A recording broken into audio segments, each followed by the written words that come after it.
catalyst, the big change, the point of no return, the inciting incident, whatever you call it, this seems to cause the most confusion with the start of a story. So I'm going to give you 4 examples of them. I'm going to call it the big change for the sake of this video.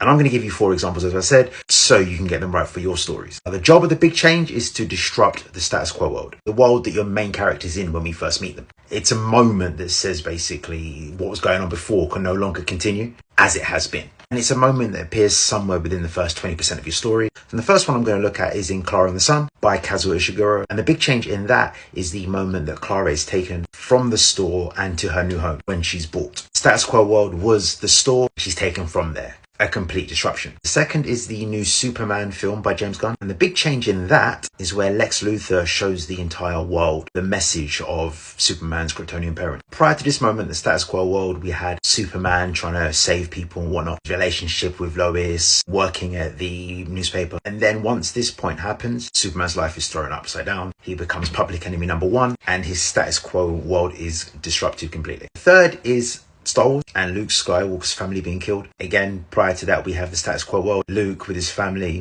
uncle and aunt on Tatooine, living a very dull and boring life. But once they are killed, Luke can no longer remain in that environment and he goes off with Obi-Wan. The big change there makes his previous life no longer livable, no longer tenable. And the fourth is from an 80s classic, the film The Lost Boys. The big change there is when Michael, the main character, becomes a vampire. Prior to that, we see his status quo world. He's moved to a new town. He's got his younger brother. He's a teenager trying to find his way. And then he drinks the blood and becomes a vampire. And life as he knew it can no longer continue.